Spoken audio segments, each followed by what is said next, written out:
tarde a todas e a todos.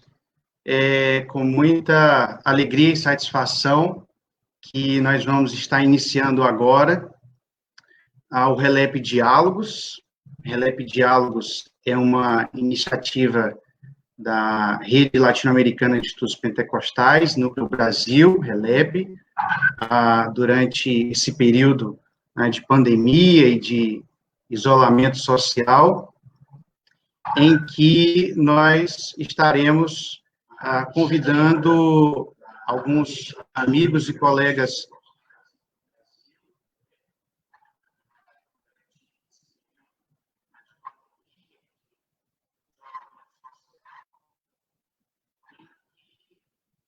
Perdão, gente, só houve um erro técnico aqui do áudio.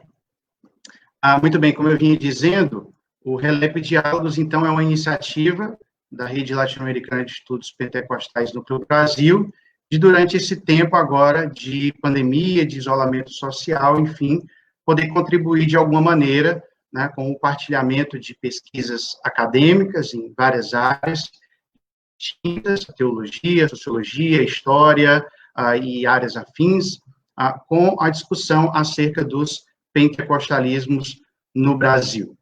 E a ideia é de que todas as sextas-feiras, nesse mesmo horário, durante o mês de maio e o mês de junho, nós tenhamos, então, sempre um diálogo de dois participantes, né, conversando, discutindo, expondo, enfim, temas relacionados à pesquisa dos pentecostalismos no Brasil, ok?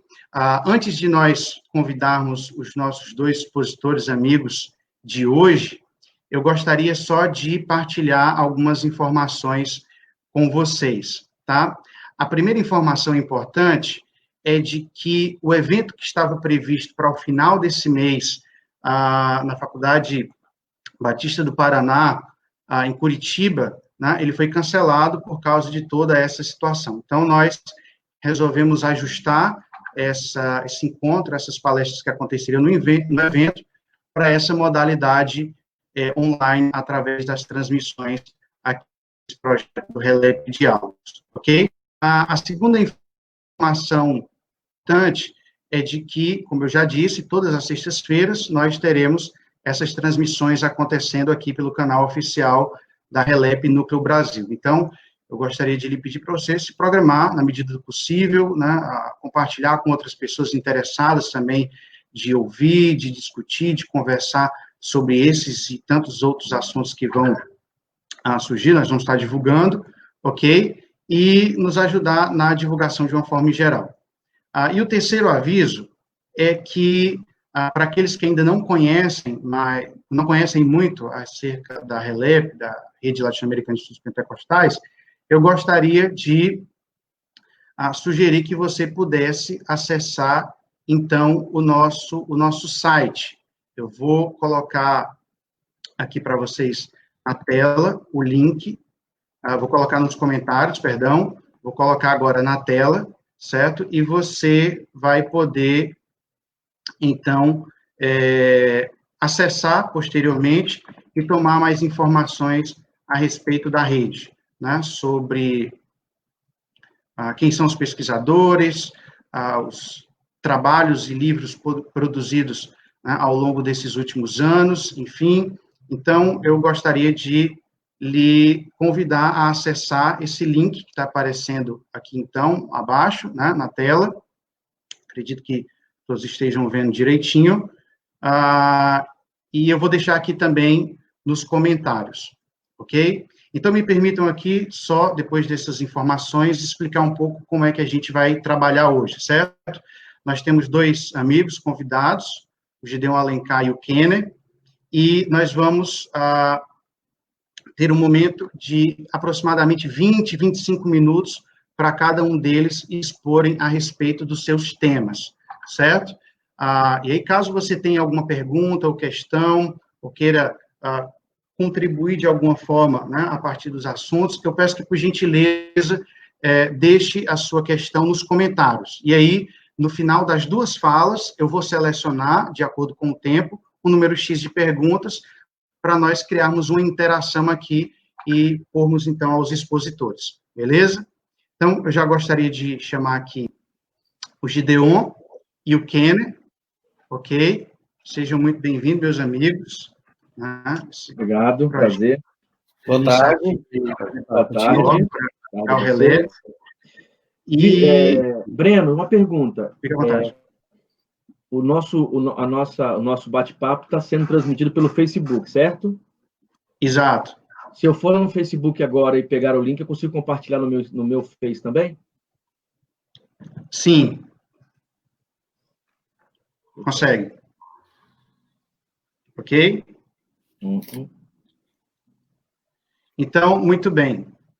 Eu peço que, por gentileza, aqueles que estiverem assistindo a gente e puderem ajudar também, né, enviando o link aí rapidamente no grupo de WhatsApp, na sua linha do tempo, enfim, nos ajude para divulgar também essa primeira edição aí do Relep Diálogos, beleza? Muito bem, gente. Então, eu já gostaria, por causa do tempo aí, de passar a palavra para o Gideon, né? O Gideon Alencar, me permitam aqui, para quem não o conhece ainda, né, só fazer aquela apresentação básica, fundamental. O Gideon é doutor em Ciências da Religião, pela PUC São Paulo, tem pesquisado os pentecostalismos de maneira particular, né, as Assembleias de Deus, relacionados a temas a política, ecumenismo, enfim, e hoje ele vai estar falando justamente sobre um dos últimos trabalhos, né, Gideon? Uma das últimas pesquisas dele, que é esse texto, Ecumenismos e Pentecostalismo, publicado pela editora, vou colocar aqui, não sei se vai dar para ver, pela editora Recriar, tá? Então, Gideon, você tem 20 a 25 minutos de exposição, tá? E depois a gente passa para o Ken. E caso alguém tenha alguma pergunta ou questão, pode fazer pelo chat que a gente vai acompanhando, beleza? Ok. Fique à vontade. A imagem e o som estão funcionando normal? A tua não, a tua tá com delay, Sim. Gideon, pelo menos para mim. Você começou a falar, mas a tua imagem anterior que aparece, a minha provavelmente também. Você disse que não e o Breno disse que sim, aí eu fiquei na dúvida.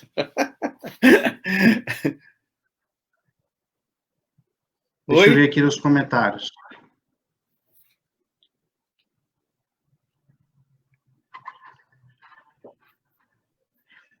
Opa. Não estou te ouvindo. Não estou te ouvindo, Jéssica. Eu ouço o do Breno. Gideon, você quer sair e entrar de novo, então, para parece. Para ver se fica melhor? Ok, só um instante. Agora, eu não estou conseguindo compartilhar isso aqui, Vitor. Ô, Kenner, o seu está dando delay agora também. Gente, é a primeira edição, então tenha um pouco de paciência aí. Ô, Kenner, sai e volta de novo, para ver se esse delay ele sai. Como que eu... tá. Deixa eu... Como que eu faço para sair aqui? O Gideon já voltou.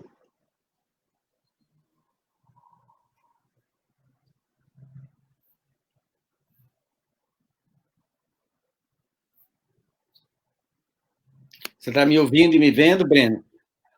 Sim, agora perfeito. Ok. Tá bom. Então, como já tem gente aqui, para a gente começar no horário, então vamos lá. Posso Okay. ir? Fica à vontade. Ok. Tá.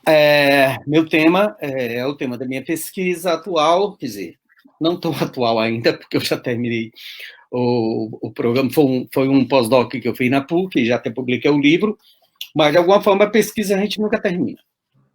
Né? E aí, quando é que esse tema surgiu para mim pela primeira vez? Surgiu quando, no Relep, lá em Porto Rico, na Costa Rica, aliás, o reverendo Carmelo, que é um teólogo porto-riquenho, me encontrou, quando ele me conheceu, ele disse para mim, Gedeon, me explica por que o pentecostalismo brasileiro é anti-ecumênico. Porque os pentecostalismos latinos, principalmente na América Central, onde ele estava na Costa Rica, na Ásia, na Europa, nos Estados Unidos e em diferentes lugares da América Latina, são pentecostalismos ecumênicos. E aí eu respondi para ele, brincando, não, me explica por que os pentecostalismos aqui são ecumênicos, que talvez assim eu vá poder explicar por que os brasileiros, o pentecostalismo brasileiro é anti-ecumênico. E aí surgiu essa pergunta. Na época, eu não tinha condição de fazer a pesquisa, eu só fui fazer essa pesquisa muito tempo depois. E aí eu terminei descobrindo alguns documentos e escrevi o livro que foi publicado pela editora Recriar. Bom, isso serve como introdução o estranhamento de um teólogo latino a respeito dos pentecostais brasileiros. De, entre outras coisas, já diz, por exemplo, o abismo que existe entre o pentecostal brasileiro e o pentecostal latino, porque eles não se conversam muito. E as características muito específicas de cada lugar, de cada país. E aí o seguinte, no Brasil, quando em algum momento, em alguns momentos, publiquei alguma coisa, ou coloquei no Face, alguma coisa sobre ecumenismo, o chavão é imediato. Não, é coisa do demônio, é coisa do anticristo, porque existe esse chavão. É bom lembrar, primeiro, que o próprio termo é um termo grego, quer dizer casa comum, ou toda a terra habitada. Então, quando sim, alguns séculos e alguns textos anteriores à nossa época falavam em ecumenismo, estava se referindo à ideia da evangelização ou da presença do evangelho em toda a terra, né, ecumenia, na casa comum, em toda a terra habitada. E aí, já avisar de anteceder aqui também uma outra coisa. Eu não vou fazer discussão teológica aqui, vou fazer só um resumo histórico. Quando é que se começa objetivamente a falar e traduzir e publicar alguns textos sobre ecumenismo e a necessidade de uma participação ecumênica do cristão final do século XVIII para o século XIX? E é um projeto de sociedades bíblicas, capitaneado pela Sociedade Bíblica Inglesa, né? Por quê? Os cristãos, principalmente na Europa, começam a dizer o seguinte: estamos terminando o século XIX, vai chegar o século XX, e nós não evangelizamos o mundo. E aí você tem textos do século XIX, principalmente das sociedades bíblicas, que vão dizer o seguinte: o mundo bíblico do primeiro e segundo século, ou seja, no terceiro século, a igreja alcançou o mundo. E o mundo aqui, você está se referindo basicamente ao sul da Europa, oeste da Ásia e norte da África, né, que é o mundo ali em torno do Mediterrâneo. Então, assim, nessa época, nós estamos alcançando o mundo. Os cristãos da época alcançaram o mundo. Com dificuldades financeiras, com perseguição do império, com dificuldades de infraestrutura de transporte e assim por diante, e em pleno século XIX, com todos os recursos que nós temos, nós não alcançamos ainda. E aí começa esse grande projeto, o chamado projeto ecumênico, no final do século XVII, no final do século XIX, com o chamado o Congresso de Edimburgo, que vai acontecer em 1910. Na história dos livros históricos no Brasil, basicamente os livros de missões, vão dizer de forma muito simplificada, e praticamente todos os livros repetem a mesma coisa. O Congresso de Edimburgo, na Inglaterra, concordou, aceitou e comprou a tese de que a América Latina estava evangelizada por causa da presença católica. Mas os poucos latinos que estavam lá não concordaram com a ideia e convocaram um novo congresso, que é o Congresso do Panamá, que acontece em 1916. Bom, resultado. Então, assim, numa frase, você resolve o problema do Congresso de Edimburgo e o Congresso do Panamá. Eu mesmo, alguns anos atrás, dando aula de história da igreja ou pensando em missões, repeti essa mesma tese, essa coisa meio simplificadora, assim, os europeus entenderam que a América Latina já estava evangelizada, então não precisava de evangelização por causa da presença católica, os protestantes da época se revoltaram e produziram um novo congresso. Só que depois a gente vai descobrir que tem muito mais problemas internos do que simplesmente isso. Evidentemente, aqui não dá para aprofundar, mas tem um livro que são 2 volumes de um teólogo também da Costa Rica, o Arturo Priedo, que ele teve acesso a todos os documentos do final do século XIX, das cartas trocadas entre o Vaticano, entre a cúpula da Igreja Anglicana e o Departamento de Estado americano. E, assim, qual é o grande problema aqui para os europeus, para a Igreja Católica, para a Igreja Anglicana e também para os ortodoxos? É que, se nós incentivarmos a evangelização na América Latina ou em qualquer outro lugar, nós vamos, de alguma forma, de forma clara ou mesmo implícita, questionar os colonialismos que eram clássicos da Europa na época, em toda a América Latina, na África e na própria Ásia. Então, era muito mais fácil dizer que a América Latina estava evangelizada por causa da presença católica, porque não teria problema a cúpula religiosa e política da Inglaterra e dos Estados Unidos com o Vaticano e assim por diante. Os latinos não concordam com isso. Por quê? Porque na América Latina existia uma perseguição absurda efetuada pela Igreja Católica em relação aos protestantes. Daí é muito interessante perceber isso, que essa marca anti-ecumênica, que no primeiro momento não tem nada a ver, ninguém fala do ecumenismo com a ação do anticristo, não tem nada a ver com política, não tem nada a ver com nenhuma das outras questões. Ecumenismo é uma preocupação das sociedades bíblicas de evangelizar o mundo. Agora, toma uma conotação extremamente politizada, porque vira uma disputa da América Latina contra a Europa e contra os Estados Unidos, capitaneada ou absolutamente contaminada por essa questão política das relações entre cúpulas colonialistas. E aí, uma característica fundamental do protestantismo latino, brasileiro e latino em geral, ele é anticatólico. Por quê? Para evangelizar, eu preciso evangelizar quem? Na América Latina, evangelizar católico. Aí você tem uma disputa de poder muito grande entre essas duas expressões. Breno e Kenneth, tá ok aí? Tudo ok, Gideon. Porque a minha imagem aqui no meu computador parou, mas estou continuando. Aí começa-se organizações, vem uma série de órgãos, o Fé e Ordem, diferentes organismos na Europa se articulando. Tem uma longa história aqui.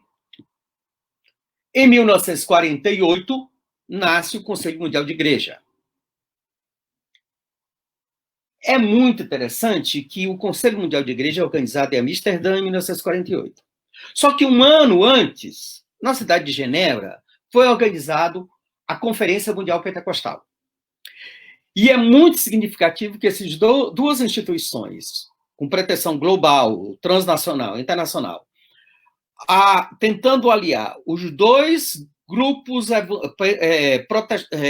cristãos mais significativos, cristãos protestantes, no caso aqui, maiores e mais significativos da época, nasçam bem próximo em Genebra ou Amsterdã, em diferença de poucos anos, mas com um abismo entre as duas instituições. E aí você começa a ver, começa a descobrir que em diferentes momentos, desde a primeira década, desde a primeira década do século XX, na década de 20, na década de 30, na década de 30 tem uma primeira reunião na Suécia entre os pentecostalistas com essa preocupação de estabelecer algum organismo internacional. Até hoje eu não sei, eu não posso afirmar com certeza, mas eu encontrei textos de americanos da época, textos em inglês e produzidos por americanos, dizendo que a objeção a essa articulação foi dos suecos. E os suecos estão tendo problema de relacionamento com os brasileiros e com os americanos aqui no Brasil. Então, uma hipótese que eu tenho é essa disputa de campo. Eu não posso afirmar com certeza, mas tem textos de 35 dizendo isso.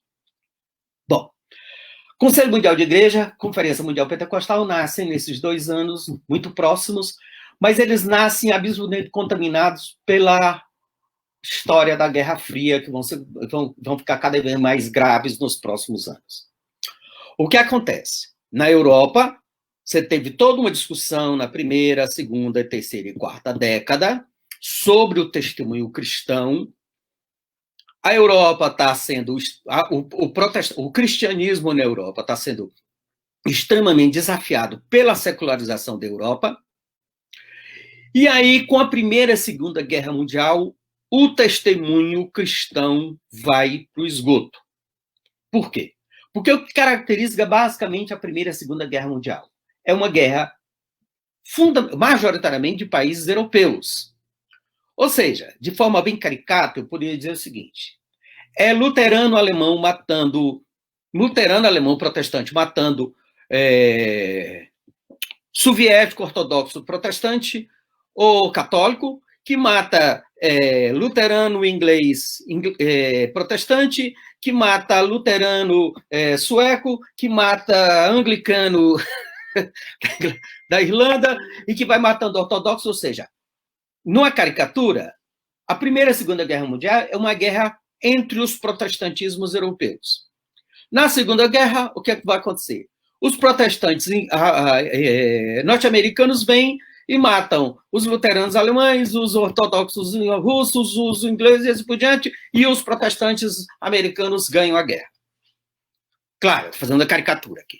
O que acontece é o seguinte: caricatura ou não, o cristianismo europeu saiu da guerra absolutamente falido. Se pegar textos do final da década de 30 e 40, tanto no Brasil como no exterior, há uma profunda tristeza a respeito desse testemunho. O testemunho cristão na Europa simplesmente faliu. Ora, esses órgãos que já existem alguns anos anteriores, o FEI e Ordem e diferentes outros órgãos que vão existir, vão se articulando, o Conselho Internacional de Missões, e aí, se havia uma necessidade de um organismo minimamente transnacional e transcristão, pancristão, que pudesse articular o testemunho cristão, depois da Segunda Guerra Mundial se viu isso como urgência. Não só pela falência do testemunho cristão, mas, sobretudo, porque a Europa estava passando fome. É muito interessante que, em 47, no Mensageiro da Paz, saiu um artigo escrito pelo Charles Clay, que era o secretário de Ação Social da Igreja Metodista, publicado no Mensageiro da Paz de 47, que diz o seguinte: o Conselho Mundial de Igreja, representado por 93 igrejas em 29 países, por meio da sua comissão provisória, na sua primeira reunião depois da Guerra Mundial, pronunciou recentemente a segunda mensagem que julgamos de interesse dos evangélicos cristãos. E aí o texto vai dizendo uma série de coisas assim: apelamos aos seguidores de Cristo para fazer de acordo com o que for possível, para auxiliar aqueles que estão suportando as provações e o sofrimento do dia presente, a trabalhar por uma ordem social em que os direitos dos homens sejam reconhecidos, protegidos. E aí, a frase principal: apelamos com urgência a todos para que orem sem cessar em favor do perdão, unidade e fraternidade mundial. Daí ele continua o texto explicando qual é, basicamente, a função do Conselho Mundial de Igreja. É salvar o testemunho cristão e salvar vidas que estão passando fome. Breno, eu me perdi no horário, eu já fui quanto tempo?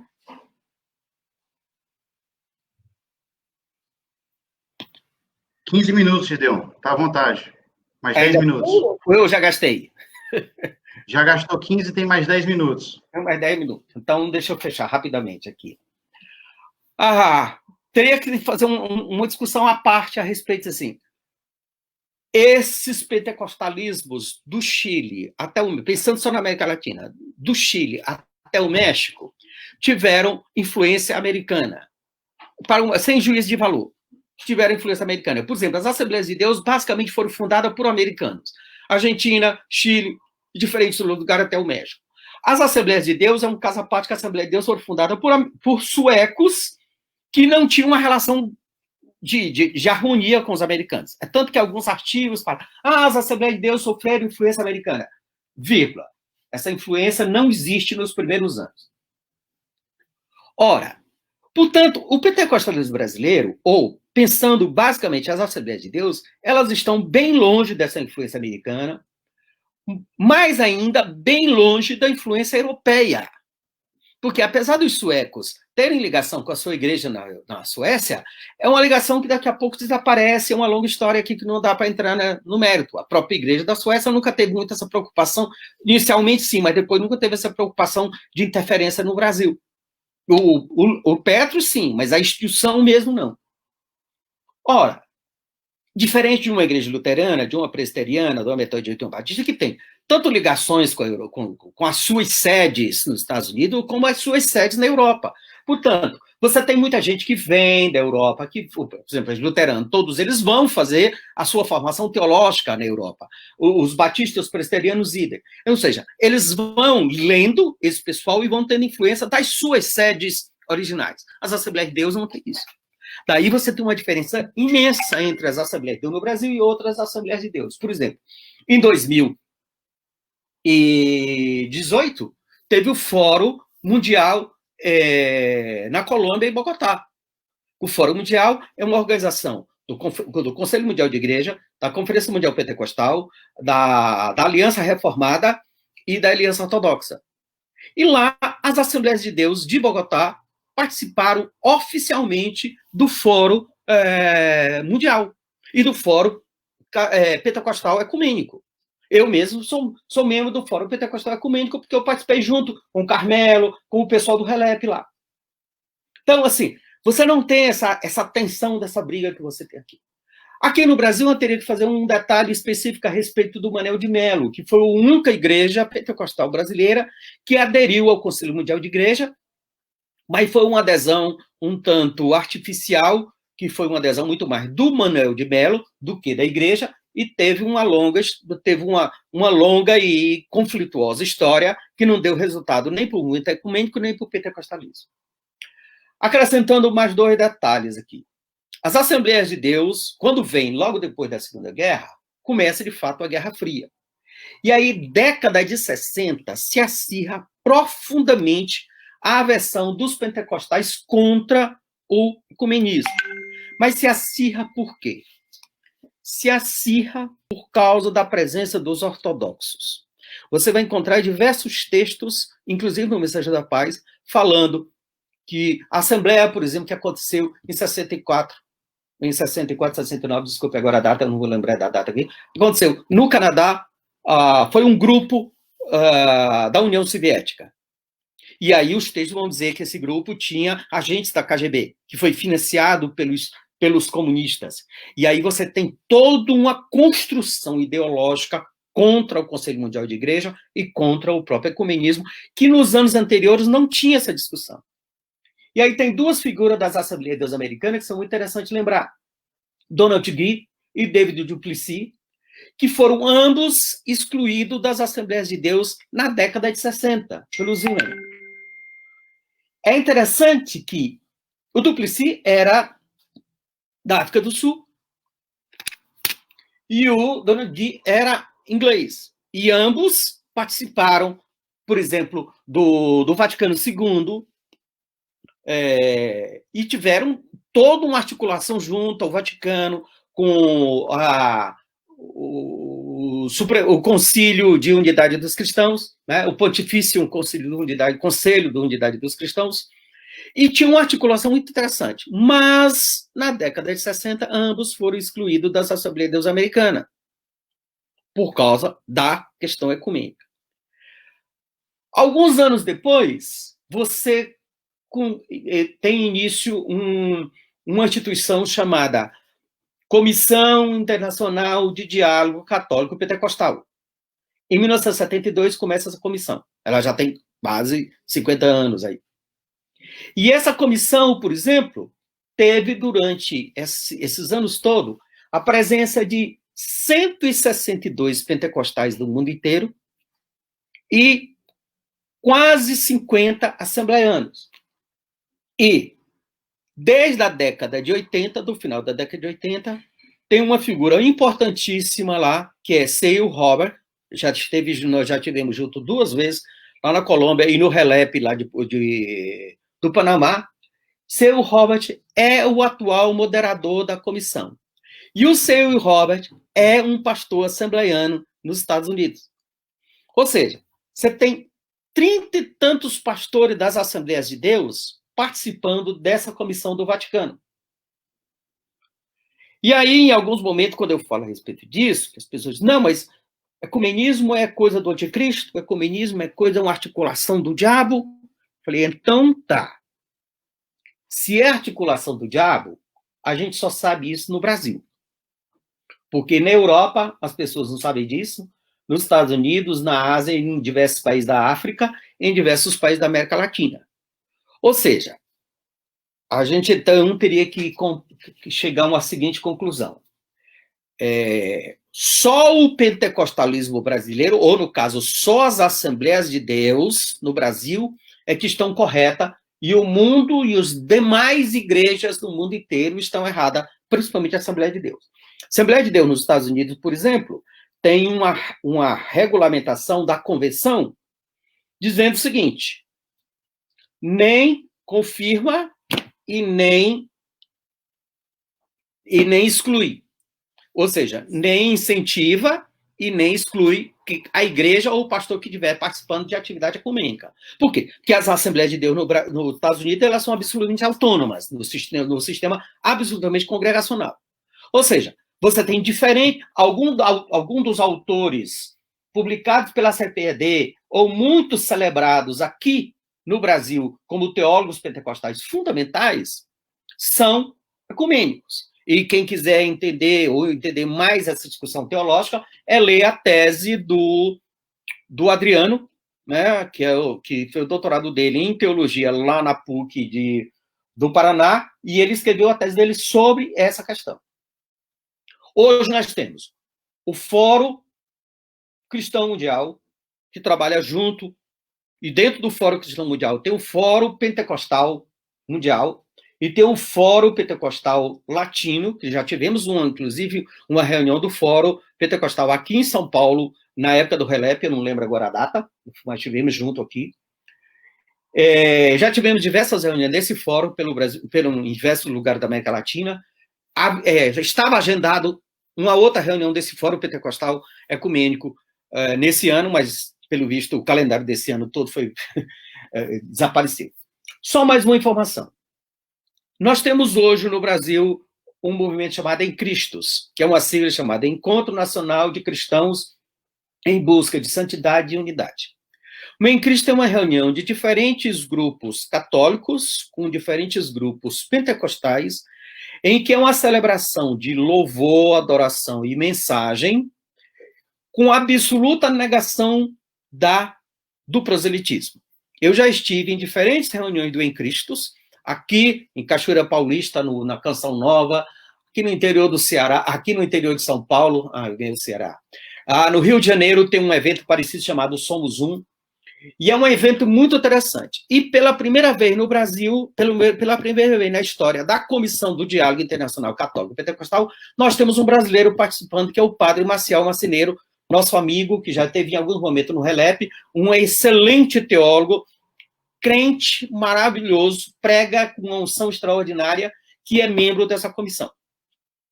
E essa comissão tem diversos documentos produzidos ao longo desses quase 50 anos. Para quem tiver interesse, no site do Vaticano, ou no meu livro, tem o site lá divulgando isso.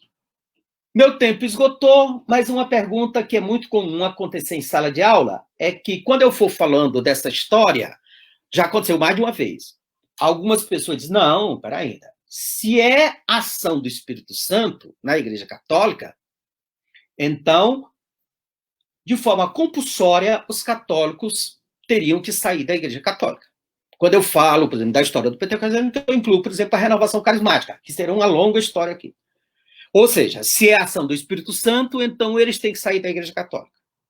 E aí eu devolvo a pergunta para o pessoal dizendo o seguinte: então, se é a ação do Espírito Santo no nosso meio, ou basicamente pensando nas Assembleias de Deus, qual deveria ser o resultado compulsório da ação dos assembleanos e os demais pentecostais a respeito das nossas próprias igrejas? Fica a pergunta aí para a gente discutir depois. Ok?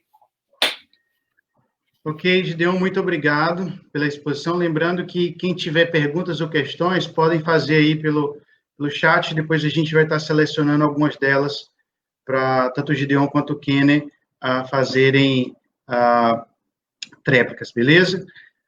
Gente, agora a gente vai ouvir o Kenner Terra. O Kenner, ele é doutor em Ciência da Religião também, pela Universidade Metodista de São Paulo, tem produzido ao longo dos últimos anos, né, temáticas relacionadas à teologia e literatura bíblica, né, e particularmente à teologia pentecostal, né, Ken? E aí, nos últimos anos, ele lançou esse texto, Hermenêutica, a Experiência Hermenêutica Pentecostal, é uma coletânea de artigos, correto? E hoje ele vai estar compartilhando conosco a respeito do tema Hermenêutica Carismática no Novo Testamento, tá bom? Então, Kenner, você tem aí também 20, 25 minutos e fica à vontade. Tá bom. Vocês estão me ouvindo, conseguem me ouvir bem aqui? Eu estou com um pequeno problema na internet. Me ouve bem aí, Gideon? Estou ouvindo, sim. Bom, primeiro eu quero agradecer a oportunidade, o espaço para a gente discutir esse assunto, parabenizar o RELEP, os amigos e as amigas pesquisadores, né, do RELEP, por disponibilizarem essas discussões nesse período de quarentena. Na verdade, a quarentena ela tem se tornado mesmo um espaço de muita produção, né, acadêmica, online. Eu tenho participado de algumas lives, acompanhado também lives de amigos. É impressionante. Eu tenho participado, ouvido, até falado de temas que jamais imaginaria que esses temas estariam sendo discutidos em Instagram, por exemplo. Né? Quer dizer, se nós vivemos um tempo tão difícil, né, obscurantista, assim, estranho, com leituras esquisitas, por outro lado, também é um tempo do surgimento de uma série de coisas novas e criativas, né? Então, participar desse espaço aqui também, discutir esse assunto no Facebook do RELEP e com essas pessoas todas que estão nos acompanhando, é mais um fruto positivo, né? É mais um fruto positivo desse período de quarentena. Bom, o RELEP está se refazendo, né, nesse sentido. A maioria das instituições terão que fazer isso, né? As instituições precisarão, especialmente as instituições profundamente vinculadas à questão presencial, agora estão redescobrindo esse espaço tão importante, esse espaço tão cheio de potencialidades e possibilidades. Então, é um prazer estarmos juntos aqui, ocupando esse espaço, ocupando essa possibilidade de produção de conhecimento e etc. Bom, o meu tema, ele, de alguma maneira, é resultado de parte das coisas que me preocupam nessas pesquisas que eu tenho feito nesses últimos anos, como o Vitor mesmo disse, eu e o Davi, né, o Davi Meschiati, nós organizamos um livro que é resultado, na verdade, de uma série de artigos que escrevemos sobre hermenêutica pentecostal, mas também sobre a discussão a respeito de hermenêutica, né, o ato de interpretar. E na época, quando o livro foi lançado, nós arrumamos aí uma série de interlocutores e interlocutoras, alguns um pouco mais próximos do que nós estávamos pretendendo fazer, outros se afastaram um pouquinho, compreensões, incompreensões, quer dizer, de alguma maneira, o tema da hermenêutica pentecostal me parece ser algo que apetece aí muita gente, os pentecostalismos no Brasil, no mesmo caminho de sua pluralidade, também de sua quantidade, mas nós somos muitos no Brasil, quer dizer, então, falar de hermenêutica pentecostal é, de alguma forma, atingir aí, alcançar um número significativo de gente, de pessoas, e pessoas que leem a Bíblia, não é? resultado dessa tradição, com todos os seus limites disso que eu vou falar, né, dessa tradição reformada, a ideia do sola escritura e a Bíblia acima da tradição, de alguma maneira, ler a Bíblia e interpretá-la torna-se um ato que caracteriza, ou um dos atos que caracterizam aí o ethos, né, destes movimentos todos que apontam para a reforma. E o pentecostalismo, nós sabemos que ele não é só vinculado em sua teologia à reforma, mas também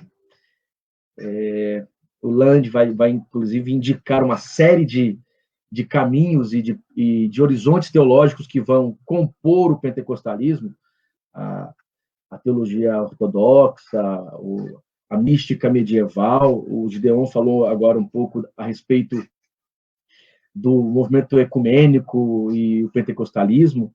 Nós temos assim vários pesquisadores e pesquisadoras que já há alguns anos têm percebido que no discurso teológico e na experiência religiosa do pentecostalismo nós temos a presença da linguagem e das estruturas da mística medieval, do misticismo medieval. Cecil Robeck, por exemplo, tem um livro que vai defender de forma bem convincente o quanto a experiência pentecostal, de alguma maneira, se insere numa cristandade maior, que alcança, inclusive, lá, antecedendo até mesmo a reforma, alcança aí as tradições místicas medievais. Mas, de alguma maneira, essa coisa da leitura bíblica é uma disputa nesses últimos anos na academia pentecostal, especialmente. Nós temos uma história da hermenêutica pentecostal. Aqui no Brasil, felizmente ou infelizmente, eu leria mais como infelizmente, criou-se a ideia de que a tradição pentecostal, que os pentecostalismos, uns confundindo o pentecostalismo com a Assembleia de Deus, como se a única expressão pentecostal fosse a Assembleia de Deus, outros entendendo, sim, o pentecostalismo em sua pluralidade, mas, tanto no olhar quanto no outro, muita gente lendo e interpretando que há um método meio que oficial utilizado pelos movimentos pentecostais, né? E esse método oficial seria, aí no Brasil, o método histórico-gramatical, mas quando nós vamos para a academia americana, por exemplo, você vai encontrar diversos pentecostais usando o método histórico-crítico, tão demonizado aqui, né? Ironia do destino, né? Nós que aqui no Brasil odiamos tanto a tradição da leitura bíblica crítica, lá nos Estados Unidos, na academia americana, nós temos vários pentecostais que, ao entrarem neste mundo acadêmico, se apropriaram, claro, com um jeito muito mais piedoso, devocional, mas se apropriaram dos métodos histórico-críticos, que representam um conjunto de ferramentas desenvolvidas no período da modernidade e que servem para ler o texto bíblico, adequando-o, de alguma maneira, às expectativas das ciências modernas, especialmente durante o período do Iluminismo. Então, no Brasil fica a impressão de que a hermenêutica, né, a ferramenta exegética que os pentecostais sempre usaram, ou é oficial do pentecostalismo, seria o método histórico-gramatical, talvez por uma influência reformada, não sei, essa resposta nós teríamos que avaliá-la com mais cuidado. Então, de alguma maneira, o tema da hermenêutica pentecostal me parece ser uma das questões mais importantes aqui dos últimos anos na teologia pentecostal, o que consequentemente vai apontar para um discurso teológico pentecostal. Como produzir uma teologia tipicamente pentecostal passa pelo como eu penso a hermenêutica pentecostal, né? E eu, assim, não só eu, claro, outros e outras pesquisadores e pesquisadoras, imaginamos que uma hermenêutica que leve em consideração a experiência e coloque essa experiência no sistema hermenêutico claro, é a partir daí que a gente pode pensar mesmo numa teologia pentecostal. Quer dizer, pensar teologia pentecostal passa por pensar uma hermenêutica pentecostal. Hoje, aqui, a minha discussão não é nem tanto a hermenêutica pentecostal em si, mas algo que precede a discussão sobre a hermenêutica pentecostal. Os pentecostais leem a Bíblia, de alguma maneira, de forma muito mais conservadora, considerando o texto bíblico palavra de Deus. Isso, para os pentecostais, é inquestionável, é palavra de Deus, as informações históricas são lidas como textos fidedignos. É muito comum você, inclusive, ler pentecostais usando os métodos críticos, mas preservando as informações históricas do texto. É interessante o texto do Robert Menzies, quando ele diz que Lucas usou, né, trabalhou o Joel. Aí ele faz uma nota para explicar, ó, eu estou dizendo aqui que Lucas editou o Joel, mas isso não toca na historicidade da narrativa. Isso é típico mesmo do uso do método histórico crítico, especialmente a crítica da redação, nesse contexto mais conservador, né? Nesse contexto mais ortodoxo, nesse contexto mais piedoso. O Marshall vai chamar isso de uso moderado do método histórico crítico, né? Bom, então, de alguma maneira, e vocês vão entender por que eu estou dizendo isso, a Bíblia, o texto bíblico, ele é tratado com muita seriedade. As informações do texto são importantes para a perspectiva de fé da tradição pentecostal. Inclusive, os pentecostais, eles acreditam, não é, que há uma reexperiência das narrativas literais de Atos dos Apóstolos. Então, quando um pentecostal lê Atos dos Apóstolos, ele lê entendendo que aquelas mesmas experiências de Atos e das testemunhadas nos cristianismos das origens presentes ali no Novo Testamento, para o pentecostal, hoje, eles experienciam a mesma coisa. Não é? É uma perspectiva restauracionista, quer dizer, se durante um tempo a tradição evangélica tradicional criou um déficit estático, é assim que o Harvey Cox chama, um déficit estático, essa tradição protestante cria um déficit, uma falta, uma ausência dessa coisa da religião, do impulso, do êxtase, do carisma. Os pentecostais resgatariam isso, né? Restaurariam isso, como uma verdadeira crítica à modernidade, uma crítica ao racionalismo moderno, não à modernidade em si, mas ao racionalismo moderno. Por isso que alguns vão dizer, inclusive, que o pentecostalismo antecipa o que nós vamos chamar de pós-modernidade ou de contemporaneidade. Bom, então, a relação do pentecostal com o texto bíblico é quase que uma relação literalista. Em que sentido? A compreensão de que o que está no texto, do jeito que no texto está, aqui se vive. Então, quem não, de alguma forma, não consegue perceber a experiência dos carismas hoje, para a tradição pentecostal, estaria limitando o próprio texto.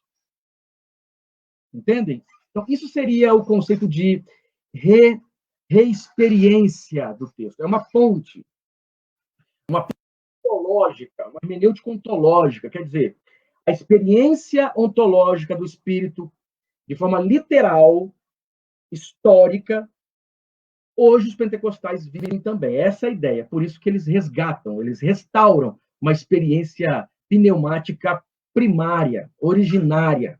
Não é? Então, eu gostaria de começar com uma pergunta. Se essa compreensão de que o texto bíblico deve ser considerado nessa literalidade tão profunda, para pensar a hermenêutica, qual é o tipo de hermenêutica que nós encontramos no Novo Testamento? Isso eu afirmo pressupondo o que uma gama de pesquisadores biblistas já demonstram. O Novo Testamento é resultado de processos hermenêuticos. E eu aqui até coloquei na frase da minha apresentação, uma frase assim, que de alguma forma parece ser um pouco exagerada, o Novo Testamento é resultado de processos hermenêuticos.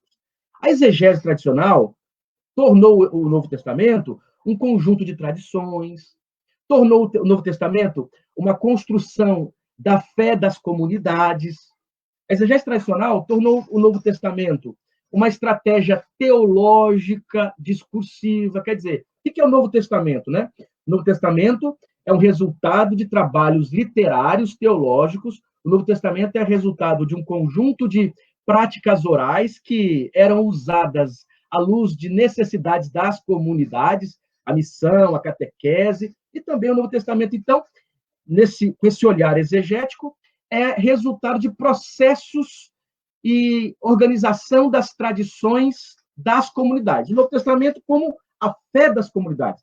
Quer dizer, o Novo Testamento agora precisa ser lido histórico-socialmente, para que você entenda o contexto histórico dessas comunidades, para que você entenda o contexto histórico dessas práticas discursivas, destes textos que são produzidos. Ok, eu acho que isso é importante. E a exegese ajuda muito nesse sentido. Só que eu acredito que é um outro fator aqui do Novo Testamento que é importante também apreciarmos, que é o Novo Testamento como um resultado de processos interpretativos. O próprio Novo Testamento tendo estratégias hermenêuticas. E o que é o conteúdo que esse Novo Testamento tem para produzir interpretação? A Bíblia hebraica, obviamente, e uma literatura muito maior, que é a literatura apócrifa e pseudepígrafa. Então, o Novo Testamento, quando surge, ele, inclusive, não pressupõe um cânon neotestamentário, obviamente. Quando os textos, a epístola pastoral diz que toda a Escritura, essa toda a Escritura ainda não prevê, por exemplo, os livros canônicos neotestamentários. É tanto que o Novo Testamento cita a literatura pseudepígrafa, né? Você tem Judas citando o primeiro Enoque. Você percebe alguns textos das epístolas petrinas com ecos da literatura apocalíptica. O próprio Novo Testamento, então, tem a presença da Bíblia hebraica e a presença dessa literatura maior do judaísmo. Mas como esses textos estão presentes no Novo Testamento? Eles estão presentes em processos hermenêuticos. O Novo Testamento, então, ele é resultado de processos interpretativos aplicados aos textos da Bíblia hebraica e aplicados aos outros textos da tradição judaica. Isso quer dizer, então, a minha frase, então, quer afirmar o seguinte: sim, são textos históricos socialmente instalados, textos que representam a fé das comunidades, mas textos também que mostram um tipo de processo interpretativo. Aí a pergunta é: quais eram as estratégias interpretativas do Novo Testamento? Que tipo de estratégia hermenêutica o Novo Testamento, os autores, as comunidades aplicavam, Paulo aplicava para o uso da Bíblia hebraica e da literatura geral do judaísmo? Eu posso afirmar, não é uma exegese preocupada, por exemplo, com a intenção original, com a intenção histórico-social dos textos. Nós vamos ver isso aqui, espero que a gente tenha tempo. Então, antes de discutirmos sobre a hermenêutica pentecostal, pensemos um pouco sobre a hermenêutica canônica. Posso dizer, claro que esse texto, essa minha fala está completamente fora do que nós chamamos de hermenêutica canônica, mas usando aqui de forma relaxada, ou seja, a hermenêutica presente no texto canônico. Se a gente olha a Bíblia hebraica, você percebe que tradições relêem tradições anteriores.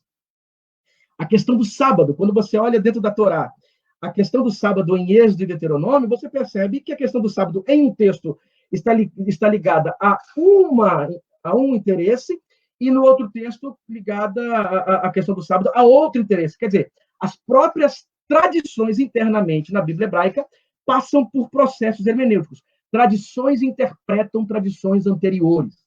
O Novo Testamento interpreta as tradições bíblicas da Bíblia hebraica e dos demais textos não canônicos.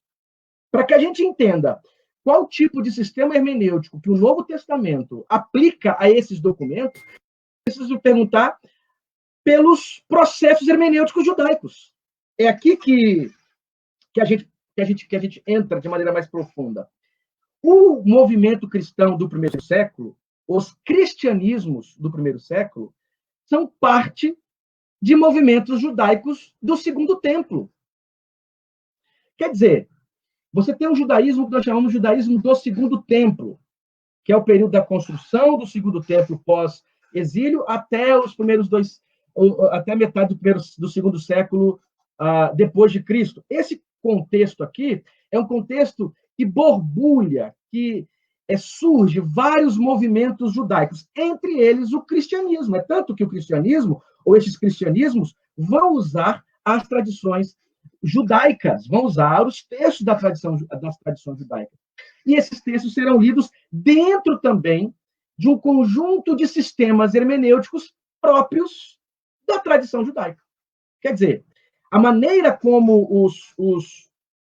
os cristãos leem a Bíblia hebraica, ou como nós temos pelo menos ali testemunhado no Novo Testamento, a maneira que esse Novo Testamento testemunha as leituras feitas da Bíblia hebraica, revelam e indicam práticas interpretativas judaicas do período do Segundo Templo, que é um período muito plural do judaísmo. E se a gente pudesse já adiantar algumas coisas, nós perceberemos entre tantas possibilidades de ponderações e apontamentos, uma é o papel mesmo da comunidade e dos dilemas atuais da comunidade no uso desses textos. Quando você olha as práticas interpretativas judaicas que se desenvolvem tanto nesse período do segundo século, como no período desse segundo templo, como no período do primeiro século em diante, a preocupação maior, antes de ser uma preocupação com a intenção original lá do autor, porque não há esse conceito ainda muito claro na tradição judaica, a tradição judaica chega a dizer que a Torá tem 70 faces, a preocupação maior era uma preocupação homilética, quer dizer, de pregação, de atualização de leis e narrativas, e de dar conta da vida cotidiana das pessoas. E os métodos judaicos vão, claro, em suas multiplicidades, exatamente tratar deste ponto.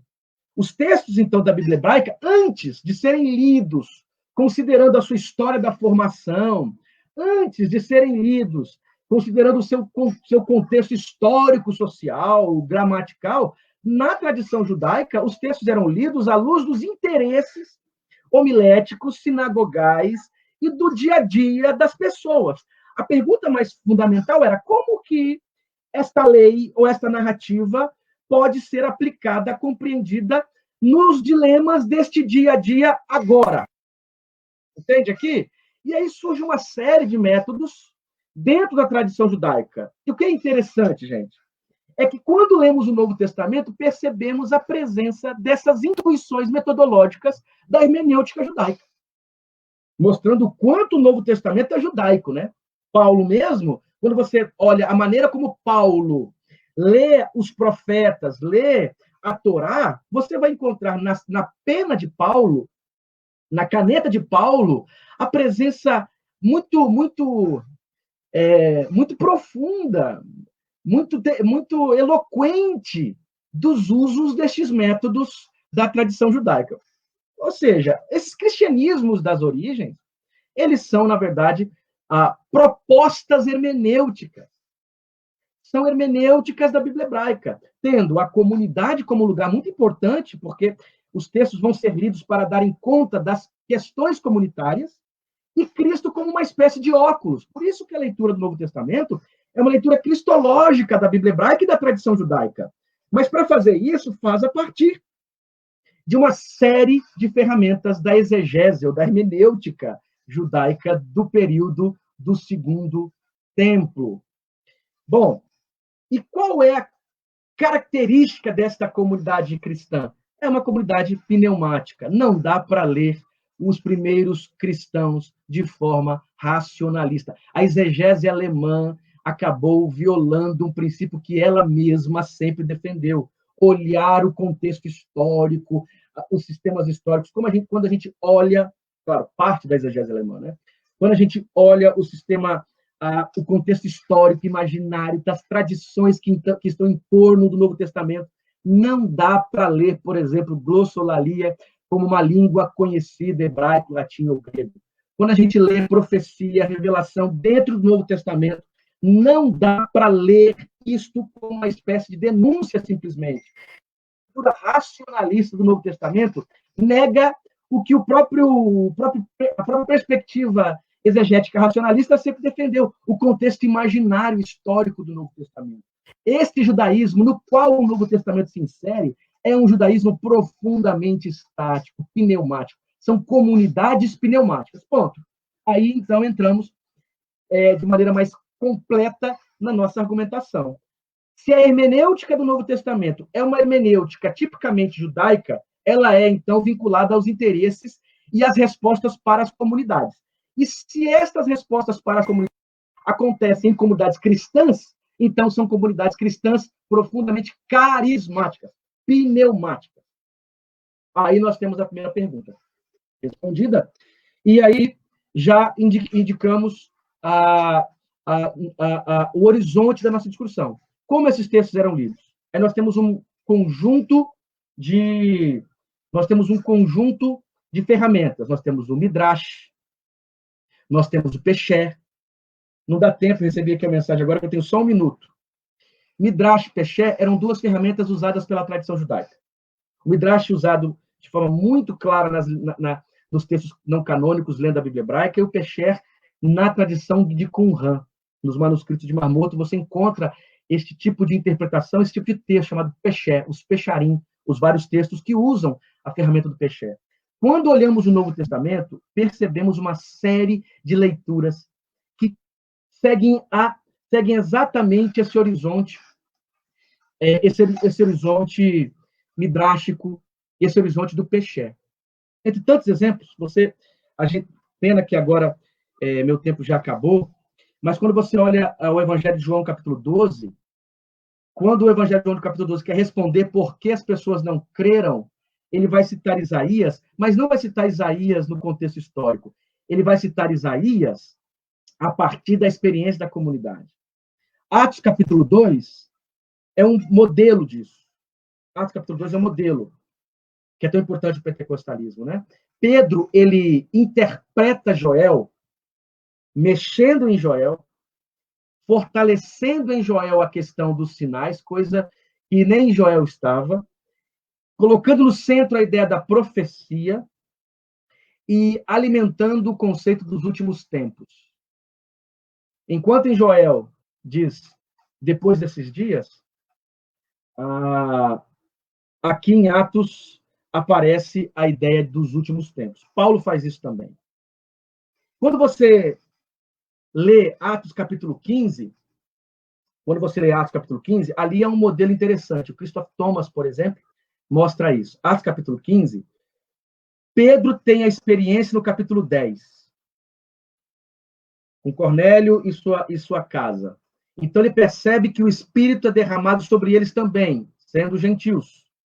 Há uma discussão da necessidade dos gentios obedecerem às leis de Moisés, uma espécie de obediência a uma prática judaica, o que, de alguma forma, atrapalha a entrada dos gentios na comunidade.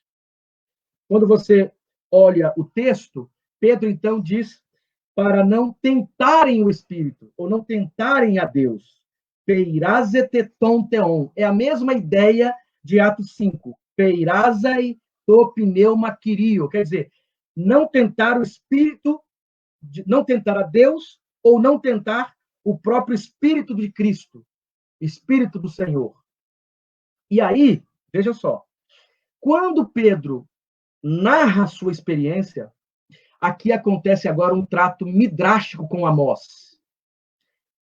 Se você der uma olhadinha lá em Atos capítulo 15, pena que a gente tem pouco tempo para análise aqui, né? A análise desse texto seria fundamental. Quando você olha o capítulo 15 de Atos, Tiago vai citar Amós, mas não vai citar Amós preocupado com o sentido original de Amós. Pelo contrário, ele vai olhar Amós a partir da experiência e, de forma drástica, vai entender em Amós exatamente o presságio de que os gentios poderiam entrar. Olha que coisa. A experiência carismática da comunidade iluminou o texto.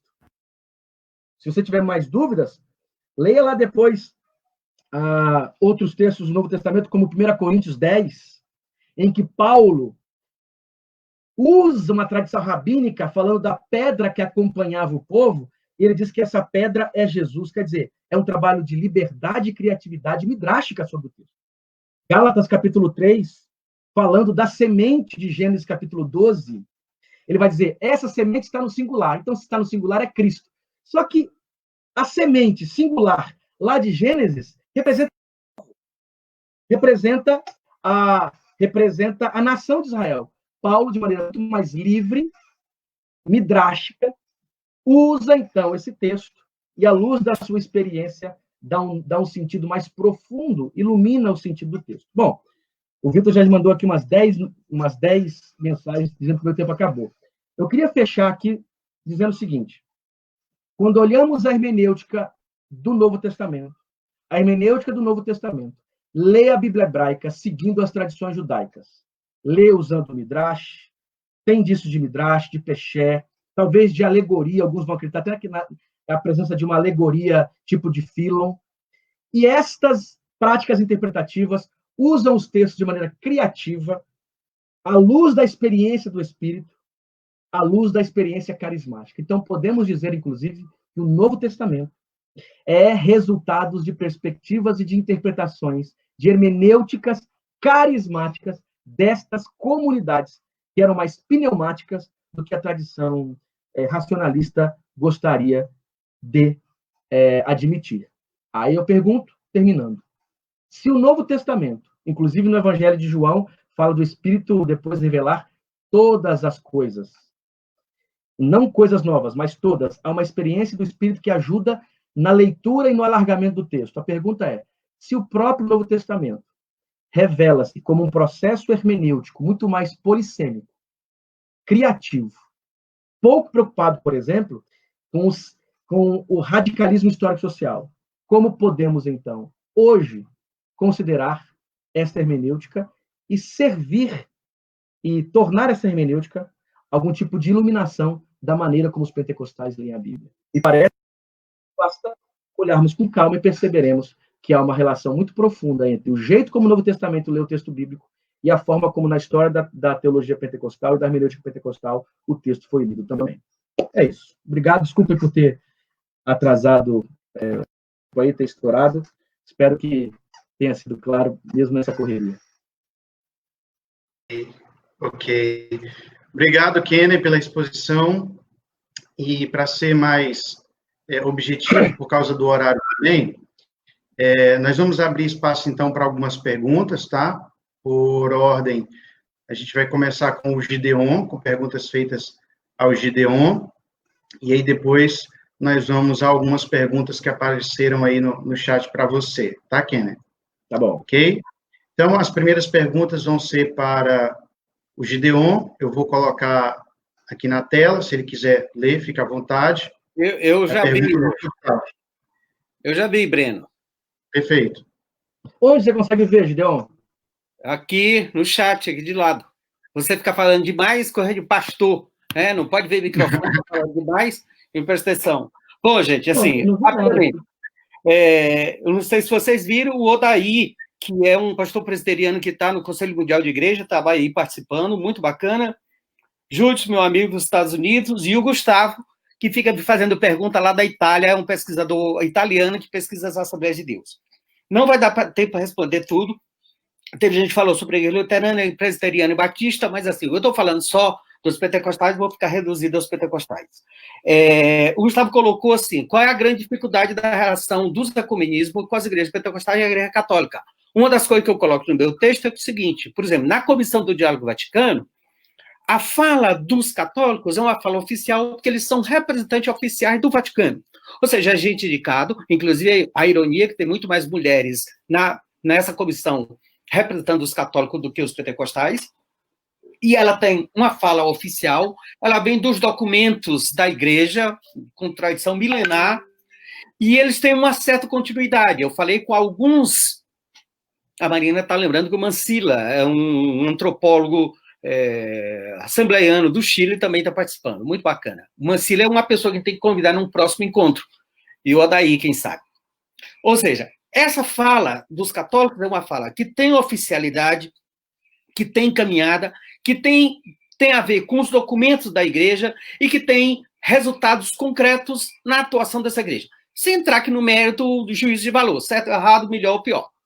A fala dos pentecostais, eu conversei, por exemplo, com 3 pessoas que são membros dessa comissão, que dizem a grande dificuldade em produzir alguma coisa mais efetiva, mais objetiva, Na caminhada com os pentecostais, por exemplo, eu, no meu livro, eu fiz a relação com a ajuda do Jerry Kreller, que foi um teólogo belga que fez um trabalho a respeito disso.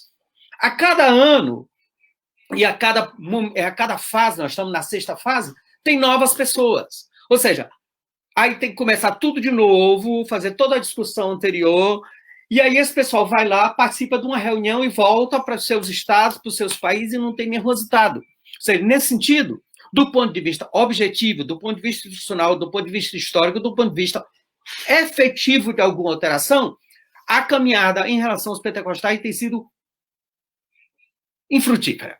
Eu podia dizer menos grave, pouco realizado. Mas, assim, tem sido muito infrutífera. Porque, por exemplo, eu que pesquiso, e eu fiz, na minha pesquisa, comecei a falar com algumas pessoas do movimento ecumênico no Brasil sobre essa comissão, uma grande maioria. Mas existe uma comissão do diálogo Vaticano-Pentecostal? Essa comissão é absolutamente desconhecida.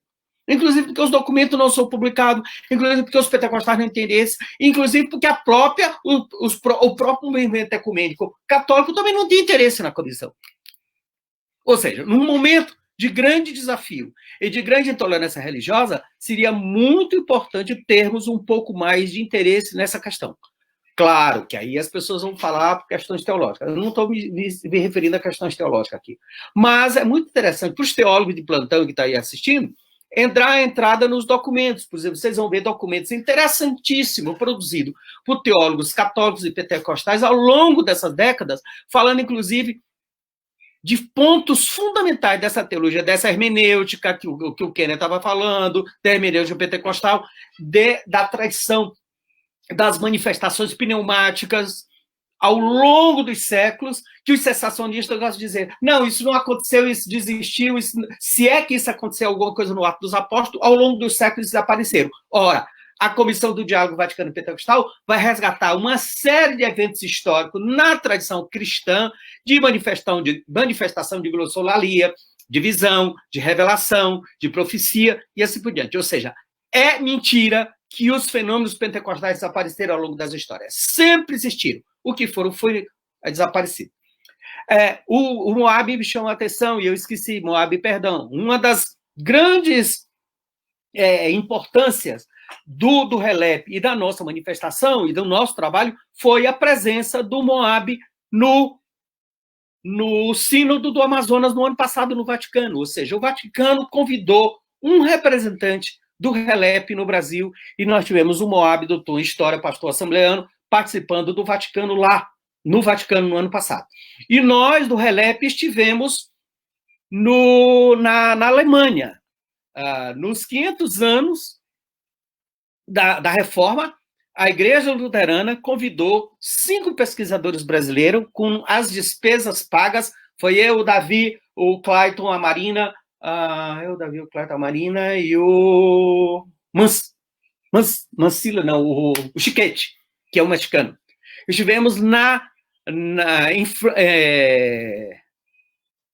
Wittenberg, Hamburgo, e depois em Hamburgo, um grupo maior, onde estava você, o Breno, o Kenner e outros pesquisadores. Tínhamos ao todo 12 pesquisadores brasileiros lá, falando sobre o pentecostalismo brasileiro para os alemães. É isso, Kenner, você. As 2 próximas horas para você.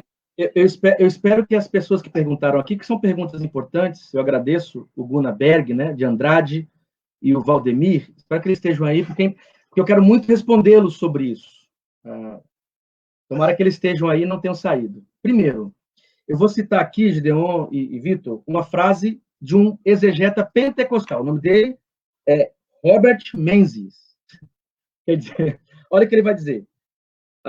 O texto de Joel 2, 28 e 32, que é citado aqui, como também passagem paradigmática em Lucas 4, mostra sinais de edição cuidadosa por parte de Lucas. O que é uma edição cuidadosa? É um trabalho redacional com um texto, com uma fonte. Aí ele faz uma nota e diz, mas eu não estou dizendo que o texto não seja histórico, ou que ele não faça história, que ele esteja mudando a história. O que eu disse, e não sou eu quem digo só, né, várias coisas, aí o Gunnar Ving diz, o Gunnar Berg, né, Jesus, porque foi assim, a partir de Jesus, que eles fizeram tais leituras. Basta você pegar Joel, pegue Joel e coloque do lado de Atos 2. Você vai perceber uma série de coisas. Primeiro, ele muda a ordem das frases. E você vai sentir um incômodo, porque logo você perceberá que não é exatamente Joel que está em hebraico. Se você tem acesso ao hebraico, você pega o hebraico de Joel e pega o texto que Atos cita, você vai perceber que há uns ruídos. Por quê? Porque ele está citando exatamente o texto grego, ele está lidando com o texto grego, é com a Septuaginta. Então, o que está dito aqui é o seguinte. Primeiro, o Novo Testamento vai aplicar práticas hermenêuticas no Antigo. Não porque é uma invenção de quem está lendo, porque basta você olhar para o texto. O texto mostra isso. Isso desqualifica o texto? Absolutamente. Claro que não. Isso mostra que o Novo Testamento tem práticas hermenêuticas próprias da tradição judaica. Se isso, para o leitor, é desqualificar o texto, você vai ter que desqualificar a própria tradição judaica. Eu acho que não é o caminho. Não foi nem isso que eu disse. Segundo, em relação à intenção original do Novo Testamento, leia o Evangelho de João, capítulo 12. Os últimos versículos, lá, 35, 36, 37, como ele cita Isaías. Olhe como Paulo cita Gênesis 12. No próprio discurso de Jesus, no próprio discurso de Pedro, em Atos 2, leia como ele cita Salmos. A citação, que na verdade é uma interpretação, é um processo hermenêutico, não cita o sentido original do texto. Se você der uma olhada na citação de Amós 9, em Atos 15, não é a citação levando em consideração, por exemplo, o contexto histórico do texto. Mas por que não? Basicamente, e obviamente, porque os autores do Novo Testamento não eram exegetas do século XVIII e XIX.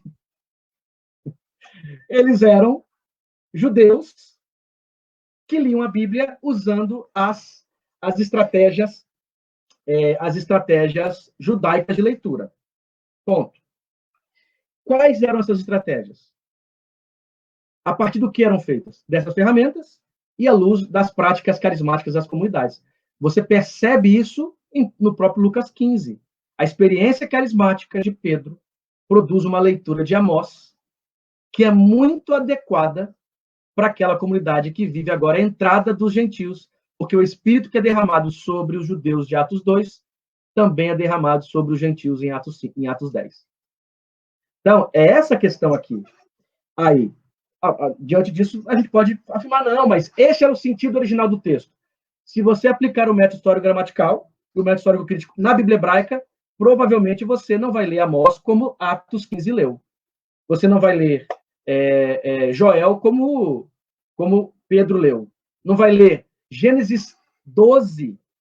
Essa aqui é interessante demais, Vitor e Gideon, porque a Gênesis 12 fala assim, ó, a tua semente. Aí Paulo diz, opa, a semente está no singular ou está no plural? Aí diz, está no singular. Então, semente é quem? É Jesus. Mas a semente lá em Gênesis 12 é o povo. É uma semente no singular que representa um grupo. Entende a estratégia hermenêutica de Paulo? Que não está considerando o sentido minimamente literal lá, literário, histórico do texto. Então, agora a grande pergunta, e para os pentecostais isso é ótimo, gente. Por que isso é ótimo? Porque você tem no Novo Testamento práticas interpretativas que são feitas a partir das experiências carismáticas. Qual o problema disso? Pelo contrário. Olha só, eu vou usar até um termo aqui. O ethos hermenêutico do Novo Testamento é mais pentecostal do que qualquer outra tradição reformada. Agora, não dá para exigir do Novo Testamento que ele seja exatamente uma citação literal, uma exegese histórico-crítica ou histórico-gramatical da Bíblia hebraica. Isso, sim, me parece violar o texto bíblico. Não aceitar isso do Novo Testamento é não aceitar o texto bíblico como ele é. É querer que ele seja aquilo que ele não é. Aí é um problema. Aí eu não vejo como piedoso. Aí eu vejo como desconfiante. Aí é ser crítico demais com o texto. Ou seja, você critica os críticos sendo mais crítico do que você imagina, pelo fato de não aceitar o texto como ele é. A pergunta do Valdemir aqui, sobre escritura, se refere ao Antigo Testamento, não só, nós temos no Novo Testamento a presença de citações de livros que não estão na Bíblia hebraica. Não estão na Bíblia hebraica. Quer dizer, textos que não estão no cânon da Bíblia hebraica. Obviamente, porque no período do Novo Testamento, os cristãos liam também os outros textos. E isso não tem nada de estranho. Você, por exemplo, vai lá em Qumran, o Qumran citava e interpretava a Bíblia hebraica. E usava a expressão pesher, que era exatamente interpretação. E ele vai usar a mesma expressão pesher para interpretar Isaías, Abacuque, mas também 1 Enoque. Quer dizer, na mentalidade judaica, Enoque era digno de ser interpretado como os outros textos hebraicos eram interpretados também. Chega no Novo Testamento, o Novo Testamento cita e interpreta os textos da tradição pseudoepígrafa e apócrifa, como também faz com a Bíblia hebraica. Então, na verdade, não é que o Novo Testamento está criando uma heresia, formulou uma heresia. O Novo Testamento está lendo a Bíblia hebraica dentro do seu esquema e dentro do esquema hermenêutico do judaísmo do segundo tempo. Ok. Gente, para sermos rigorosos aí com a questão do horário, certo? Nós já estaremos encerrando a nossa transmissão de hoje. Nossa, qual é a questão do horário? Eu queria agradecer aí a exposição do Gideon e do Kenner, né, nessa aqui a primeira transmissão online desse projeto do Relep Diálogos. Quero agradecer a todos que estiveram assistindo e participando conosco, né, seja através do chat, seja assistindo de uma forma geral, e já queria também convidá-los para a semana que vem nós termos a nossa próxima transmissão online. A gente vai estar com a Ângela e o Moab, que também são pesquisadores da rede, falando sobre pentecostalismo e teoambientologia e pentecostais e política ambiental brasileira. Tá bom? Então, Gideon, Kenner, muito obrigado, meus amigos. Valeu, Gideon.